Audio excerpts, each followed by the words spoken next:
So why choose Bing Mountain Luxury Transportation? Because when it comes to service, safety, and sophistication, they are the best of the best.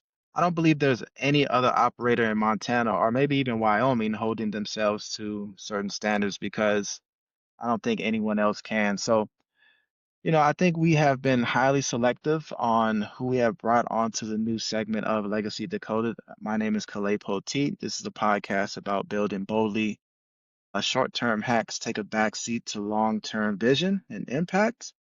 And on top of that, I have Mr. Patrick McKenna on. He is the founder of Bing Mountain Luxury Transportation. Thank you, Patrick, for just hopping on and having this conversation with us today.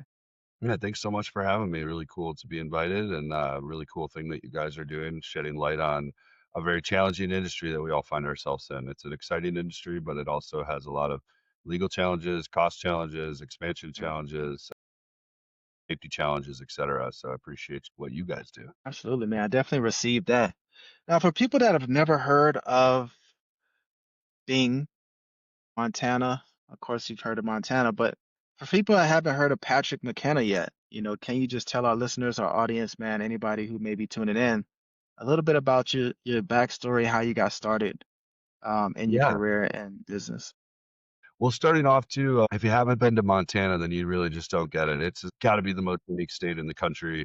I like to describe it as it's like you traveled in time 10 years back in the past. This is a place where brick and mortar shopping is not just thriving, it's growing. A lot of people don't have smartphones, no social media. It's a complete Right. different way of life. Personally love that, but it has been a radical change for me, which I guess lends to my background. I am not a native to this area. I grew up in the Chicago metro area. And during COVID, like many others, I was struggling to live in such a dense and urban environment and kind of was ready for a major change in lifestyle. And I married a girl whose family's from Montana. So, amongst a few choices for sort of a more bucolic life, Montana was one of the places on our list. And we sort of made the jump and weren't sure if such a radical change would work. So it was sort of talked about as like every 6 months we'll check in, see if this still works for us. And almost 5 years later, we're here, and it's been pretty awesome. But one of the things that I found quickly when I moved here is this is one of the fastest growing markets in the country. Our town doubled in size from 2010 to 2020. Some predictions say that we'll be as large as Salt Lake City by 2045. And so, with a fast growing economy comes a lot of cool, exciting, and fun opportunities, but also comes some pretty serious challenges and growing pains. One of them would be our kind of off the charts cost of living. You know, there's more expensive places to live in the country, that's no doubt, but this is extremely expensive by Montana standards and does Mm, rival like other West Coast mountain town cost structures. So when you're mm, faced with that, the idea of getting a job that pays you a fixed salary is daunting because you kind of really can't earn enough money to kind of make that all check out. So I was sort of seeking out entrepreneurial activities right when I got here, and transportation was sort of being served, but I didn't see it being served well. We have this incredibly affluent, discerning clientele that comes through your private jets, net mm, worths of more than $1 billion, that kind of thing. And all the other operators are truly focused on capturing as much as they can and driving as much as they can. And I said, mm, well, there's got to be a better way to service that client and focus a little bit more on quality than quantity. That's been our right, singular focus, and it's producing pretty awesome results because there's clearly this need for that as opposed to another limo company that's just cranking out trips.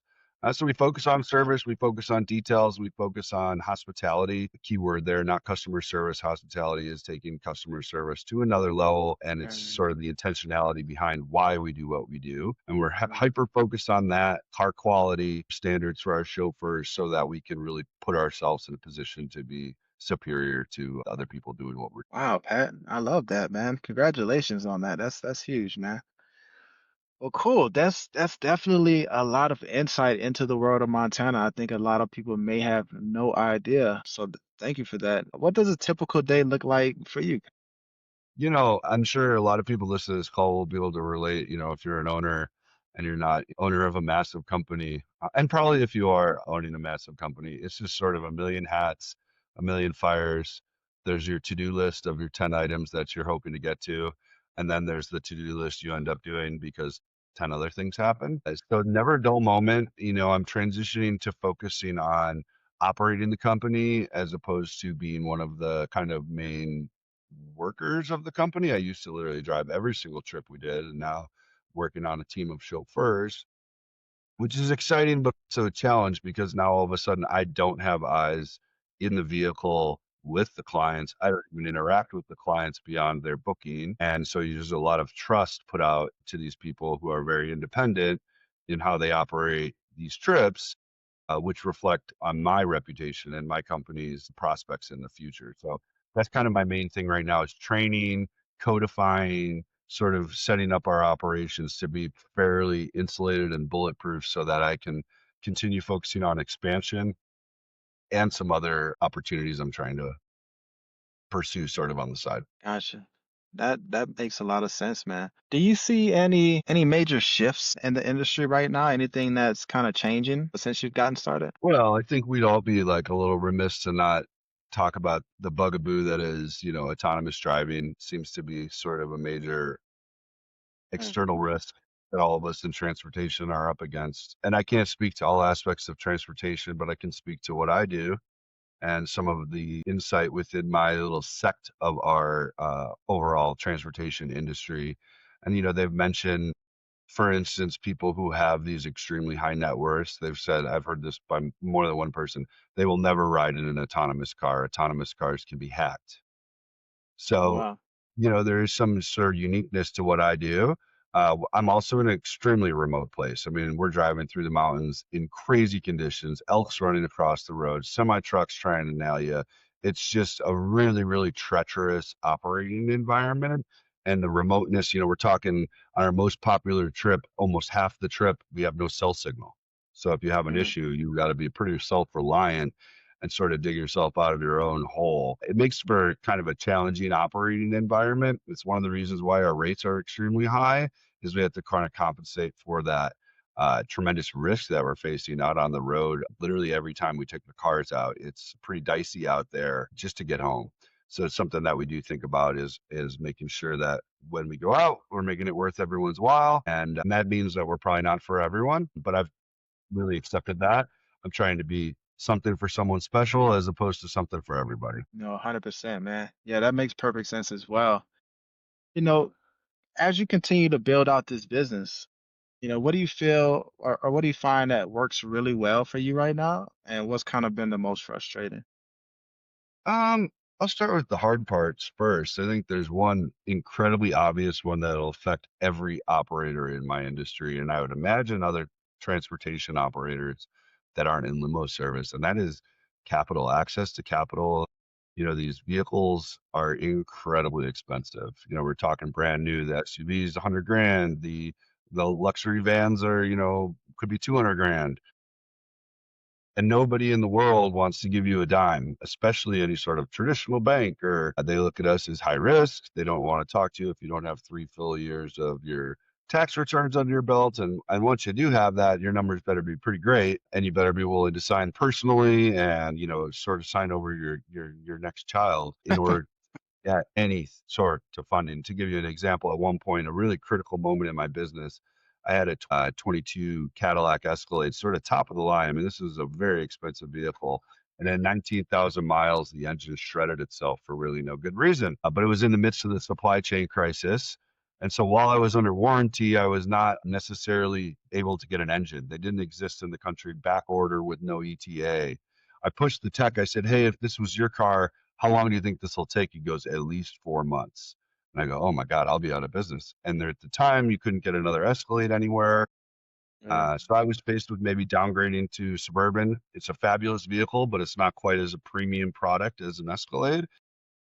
And so rather than go that direction, I'd already been eyeing a larger custom Sprinter style van. I got a Ford Transit from LA West. And so I decided, hey, you know what? Rather than downgrade, let's make lemonade here and let's see if we can get into this nicer coach. I'll be the only one in the whole market, still am. And, what arguably was a really dark day, losing your main fleet vehicle and not having a great repair option, became kind of the best moment in our company's history. But the problem was that I had about a $40,000 discrepancy between the value I could get for the Escalade and the cost of the new vehicle. And I thought, well, hey, I got 100K to put down. Who's not going to give me the 40K difference? If I don't pay that money, they're going to be able to take a $140,000 car. Everybody's going to win here, right? I could not get $1. I couldn't Really? get anything. Luckily, I was able to secure private financing that, I'm still paying that off and all that, but it's just a massive challenge for us. You could be pretty Hmm. awesome with a pretty great tenure and you still are like really having to defend why you need to purchase another car. So I'd say that's kind of my biggest challenge is that combined with personnel. I think everyone who has employees knows that that's a constant, I don't want to say struggle like it's so bad and it's so terrible or something, but it's just a potential pain point. And even when things are good, there's a certain amount of oversight and just that back and forth between employees needing different things. And so trying to transition into something where I did everything and I could just didn't even have to tell myself, you just do to this sort of delegation mode has been a challenge. Hmm. But what the wins have been is, gaining the right clients. I've now secured a relationship with one of the most prestigious travel logistics company in the world. They're called Fortis. They serve some of the most influential people in the country, and we're the preferred provider in Big Sky now. So just by kind of focusing on what we've been focusing on, sort of if you build it, they will come. Hmm. That's kind of been our main effort to build, as opposed to just trying costly traditional marketing efforts, which I've sort of identified are tricky for us and a little bit dubious in value, mostly because we get price shopped a lot by, say Hmm. more normal people who do not want to necessarily buy the most expensive transportation services. That's interesting, man. So, just curious, when securing that partnership, how did you go about, I guess, what was the thought process as you, I guess, approached them or figured out like this is the partner we want to kind of have So it was sort of the associated. opposite, actually. They kind of identified me as the partner that I wouldn't even say Mm, wanted to have, needed. mm, Um, a company like this, the people that work with them travel all over the world, y- use transportation services, not even just weekly, maybe even daily. Okay. mm, They own their own jets. And so, where was I going? Oh, so one of the things that they need to do is make sure every single car that they put these people in is a great experience because one bad experience ruins their relationship with a pretty high dollar contract. mhm, So what they'll do, and they've told me this directly, is like you're going to be probably considered a super premium market for us, and we're not mhm, concerned about how profitable our trips are with you because when the client is in their home base of Miami, we have a good deal going there. We'll be able to make our money there, and we're willing to say lose money on our trips with you or barely break even because it's really critical that they don't have some bad experience. And in my market, Fortis has identified that there's a lot of kind of willy-nilly shenanigans amongst the operators and the standards are fairly low. So rather than me finding them, they kind of found me. And I'm obviously thankful that they did because I've simultaneously been learning a tremendous amount from them about, a clientele that is, let's be honest, unless you happen to have a net worth, up there like that, you just really don't understand the way that people are motivated, the way they think, what they care about, what they don't care about, what makes them really angry. They actually use a term, they call it a frictionless life. And it means that if you're, have a lot of your needs constantly taken care of for you, what you don't experience is a lot of strife and a lot of just sort of general life problems. And so you develop actually a thinner skin to it and when something happens that you or me might go, oh, who cares? No big deal. It could actually be a real big deal. So I'm just really trying to soak up the knowledge that I've been gaining from someone that has a lot more experience than me in dealing with a very niche client. And it's been kind of a wonderful partnership because they're benefiting by having quality for their clients. I'm benefiting by getting a pretty large book of business from them and sort of a win-win with especially the learning that I'm getting. awesome, man. It sounds like you have a really solid opportunity up there, Pat. Congratulations again. What does expansion look like, man? In the next 6 to 12 months, where do you see Bing Mountain? Well, I'm hardest thing about being an entrepreneur, especially at my scale where I don't have a business partner. My employees are chauffeurs. They're not necessarily leading strategy or doing sales. And so, like, it's all in here. I got to sort of crucible inside my head on some of these decisions of what should we do, what should we not do, when should we do it. The when should we do it is the hard part too, because there really isn't such a thing as like a perfect, obvious timing. I mean, maybe, but generally it's like all indicators are pointing one way, but there's still some like red flags and concerns, and you got to shoot your shot. You Mhm. wait too long and you miss the opportunity. So there's that on the flip side of being too conservative. But you go off half cocked and you get a little bit aggressive and you can really spoil a good thing. Cash flow is everything in a small business that still has sort of revenue growth ahead of it. So, like, managing our money in and out is one of our big challenges. We just have to always be thinking about that. Adding another unit significantly changes our cost structure. Yeah, it Right. significantly changes our opportunity for revenue. God, if that car is sitting around and the other car isn't even fully booked, now you really kind of put yourself in a hole, and you haven't gained that much. So my next kind of plan is, go get up to the third unit. I'd like to get obviously more units than that, but what our final size will be, I don't think we'll be the biggest in town. I think that will be, second or third biggest is I think sort of where our sweet spot will be. There's always going to be a need for people to kind of move the masses. Yellowstone National Park is right in our backyard, 4 million visitors coming through there. And those people are a slice of America in terms of economics. And so actually the majority of them would probably not book with my company. And so I want to kind of not be so big that I cause my own issues in terms of cost structure, but certainly we have desires for growth. And then sort of the second tier is other markets. I look at these ski markets as something I'm really starting to understand how they work. And so it seems to me to make sense from an expansion perspective to identify Jackson Hole, places in Colorado, which would of course be numerous. Salt Lake City is fairly close to me. Now, of course, Salt Lake, Aspen, you're going to work with a lot of established players there, so it isn't something you just jump into. But it's actually something I would like to work with Fortis on, since they service all over the place, and be like, where could you all use another big mountain? And then if I can follow down that lead, not only do I open somewhere where I think I have an opportunity, but now I also maybe have a lot of Fortis business right from the get-go. So that's sort of my plans for expansion is of course grow, but I don't want to grow for the sake of growth. And sometimes that could be you get a little too big and all of a sudden everything becomes doesn't work anymore. That makes sense, man. With so many people coming through Yellowstone, is it more seasonality? Do they do they travel like certain times of the year? Is it like a year round?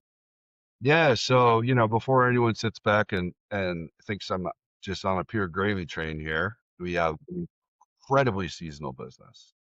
So when I talk about some of these clients and I talk about these companies and their private jets and stuff, it's almost exclusively a winter thing. We're talking December, January, February, and March for ski season. April is technically still ski season, but my clients don't generally come very much in April because the snow isn't as good.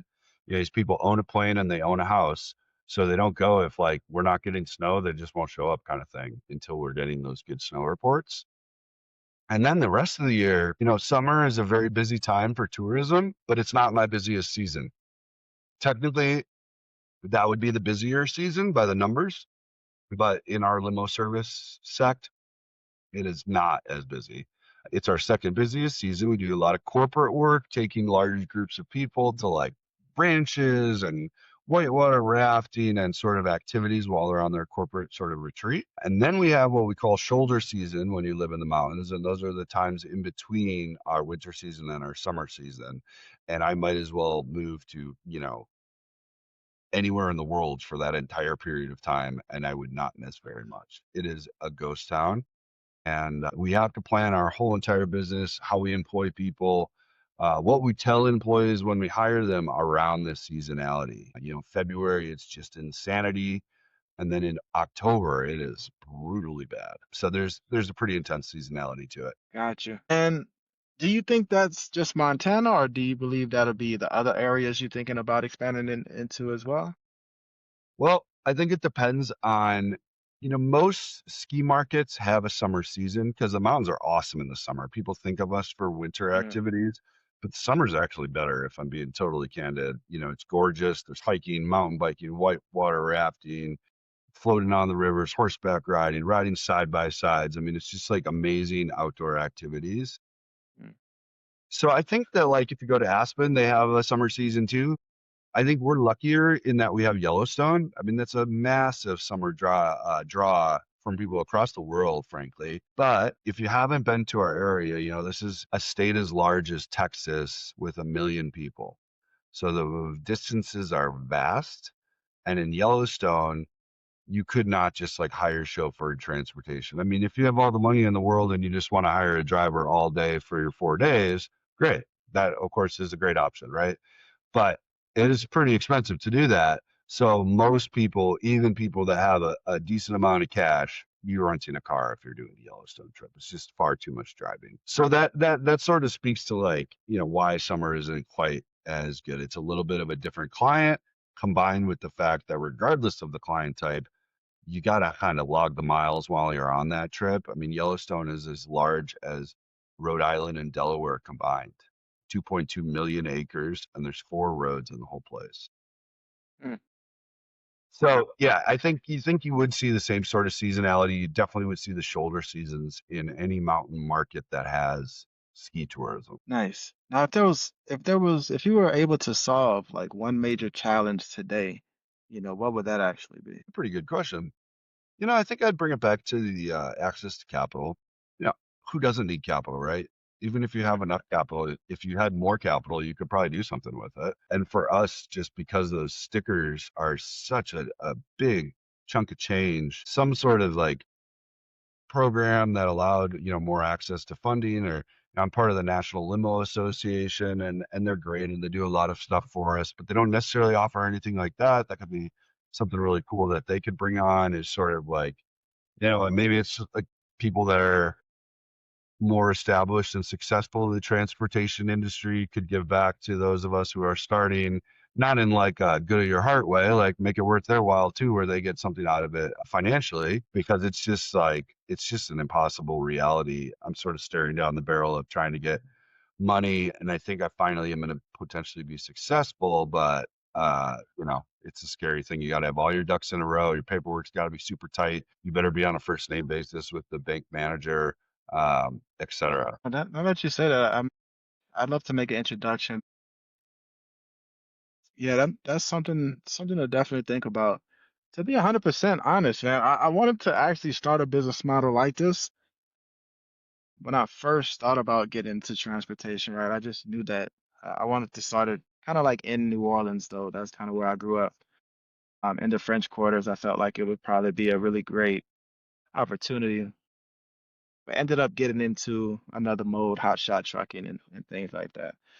But I definitely have done extensive research about the business model I think it was like 2017 when I first started to research it. Uh, New but Orleans just, is an impossible market for transportation service. Highest insurance costs in the country. It's yeah, yeah. insane. It's tough to even just get written a policy, and then you know across the country you're probably looking at 10K really good rate, okay, per car per year, and in NOLA you're looking at like 20. Mm, yes, Louisiana's insurance is outrageous for I sure. know a few operators down there. If you ever want somebody local, I could put you in touch Really with a couple great guys. nice, nice. Well, cool, man. For anybody who would love to get in touch with you today, how can they find you? You know, I always prefer digital communications because I get so many phone calls. You know, believe it or not, we live in a world with online booking and email and all that. I get all my business on the phone. It's crazy. It's just old school in that way. So I have Right. to answer every time the phone rings. So I try to manage and limit other calls. So email's best, Patrick at bingmountain.com. Of course, we're online. We really have a pretty small social media presence. That's a little bit because of our clientele is not big on publicizing stuff. So I try to keep kind of a low radar there, but we do exist on Facebook, Instagram, and LinkedIn and those places. Nice, man. And I just seen an image of Hawaii behind you, man. Are you native to Hawaii? Is that No, I got engaged there, but then I got married in New Orleans, actually. My wife and I got married what? about 5 years ago there. Nice. That's I just crazy. love Hawaii. What's not to love? So I was born in Hawaii. I grew up in Louisiana. So wow, we just been That's kind circling of a each other small all this world. time. Yeah, Yeah, I got engaged there, and Hawaii's kind of my happy place. Life's getting a little stressful. It's hard to be super stressed out when you're out there. It's such a beautiful place. it has that effect, man. And if there was like one or two things that you would go back and tell yourself, as you were entering into entrepreneurship, would you tell yourself anything, or is there anything that would change? Yeah. So backing up a hair to this at this point is 15 years ago, but I, as a much younger man, had a failed entrepreneurial endeavor with me and a buddy and my brother-in-law in the restaurant space. And it was a great idea. I still believe that, but the execution was really missed. And we didn't spend enough time thinking about all the places where things could go sideways on us. And we focused so much on what a great idea we had. So going into this, I've sort of have that experience of like things could totally blow up on you and you better be ready for that. Even with that experience, I vastly underestimated how difficult it is. And I don't say this as a discouraging thing. Entrepreneurship's the best thing that I've ever done, and I'm so thankful that I made the jump. And I don't get why more people don't, because the whole entrepreneurship is risky thing. Sure. But you know what else is risky? Having a job. You know, I know people that have worked for really large companies, been super, super successful, and they're 25 years in and they get fired. That's not security. So there's no such thing as security. And the opportunities within entrepreneurship are tremendous. The tax benefits are out of control. You can't have tax benefits like this if you're not an entrepreneur. That all being said, it's worth it. Do it if you're thinking about it, but know that it's hard. Know that there's sleepless nights. The worst part is like 3 in the morning. If there's a fire going off, guess who's got to go put it out? You Mm, know, I take vacations all the time. I love to travel, but never once is my phone not on and I'm stepping away from dinner with the wife to take a call and talk about a wedding someone's got coming up. It's sort of duty calls constantly. And I just didn't I wouldn't say I underestimated it in that like I didn't know it'd be hard, but I don't know, you just have this like a false sense of confidence of like how you're not going to be the person that struggles. You're going to just crush it. And you get crushed in the process. You get crushed often, and it's how you handle that that's going to yeah. determine whether or not you can make it or not. And you have to be looking out for those ways that you could get destroyed. For me, it's legal. I can get one trip is going to ruin my life. I'll become uninsurable. I could be sued to high heaven. So we have to focus on the safety of our drivers, the safety of our vehicles, our training as it relates to safety, talking to our guys about, hey, you might think that it's really important that you get people there on time. Where we operate, we don't focus on that at all. We focus on picking up people on time and driving safely. And when we get there is when we get there. We're not going to start speeding down a snowy road because, we really got to make a meeting or something like that. Now, what we do to avoid a service issue, someone being late, of course, is we leave early and we try to, of course, have people arrive places on time and stuff. But safety is such a critical thing because my biggest risk, hands down, is some sort of bad situation that involves me being sued. So that also then you have to worry about how you structure yourself legally. And I don't have enough assets that it's my top concern. But if you have 20 assets, you don't want those as part of your operating company. I'm not trying to give legal advice right now, but like just consider that if you do get sued in your operating company, all 20 of those assets are now part of this discussion, as opposed to if there's some legal separation and say those are being rented to your operating company, they're not now owned by your operating company and they're not subject to some. Now, of course, not legal advice, and I'm not a lawyer. There's a lot to doing that correctly, but it's the kind of stuff that if you're like, it'll be fine, we're not going to have an accident, it's all good. You know what? It's all good until it's not all good. And so Mm. I try to just like operate accordingly. Like, let's be ready for the rainy day. Let's hope it doesn't happen. Let's prepare to avoid it. But once it does happen, we're in as tight a spot as we can. That makes sense, man. Um, because I know you do wear all the hats for the most part, man. If there was some space you can create as far as maybe customer service or maybe marketing or what kind of where do you feel like your time is best used and what are some things that you would kind of like to delegate? I'd love to delegate like sales on the phone, but the reality is it's critically important and I'm pretty good at it. Here's the thing too, okay? So like I'm getting drivers out there. Of course I have to train those drivers. And fair enough. Like there's no getting around that. Well, any office help requires even more training. I need to show them how to do the stuff, show them all the ways that it can go differently sometimes. It's just a lot of stuff. So the amount of bandwidth and time of training someone is a little bit daunting as opposed to just like getting the report done. So what I'd love is to be able to snap my fingers and be in a place where I have somebody that is really able to help on the office side of things. But I haven't bitten off that yet because it sounds like an equal burden Mhm. to how much it provides a solution, especially in the short term when I'm a little bit crunched for labor. Mm, that makes sense. Would that be more so kind of like an executive assistant for the most part? That's one of the things that I'm probably leaning towards the most in the short term is like somebody that I can punt pretty easy to train tasks to because it's still time I have to spend, and then sort of reserving the more harder to train, higher level important stuff for me. But it all depends on a lot of different things. What happens with Big Mountain? Like I mentioned, I've got some other stuff going on, depending on exactly how much that's taking my time. Obviously, influences how much help I need. But I am, one thing I know about companies and certainly limo companies is that if you ever want to sell it, you need to be able to hand over the keys to someone and not expect them to have to work. People don't want to buy a business that they've got to work in 80 hours a week. So I'm trying to build this business with that in mind. Not that I'm trying to sell it anytime soon, but the last thing you want to do is build something and then go, oh, I want to sell it. And then it's like, well, we got to change X, Y, Z, A, B, C, one, two, and three. Like I want to just sort of be guiding towards that end zone along the way and building an insulated sort of well-built machine. And that's sort of my background is logistics, thinking through all the potential shortfalls and then reverse engineering practices, standard operating procedures, et cetera, that are going to eliminate that. The way I think about it is like if I train somebody, and even better if I train 10 people, and then I see at least a handful of them doing a specific thing that's kind of contrary to training. What I don't do is say, well, these guys must be idiots. Why are they doing it this way? Blah, blah, blah. What I do say is, how did I train this so poorly that they missed how they're supposed to do it?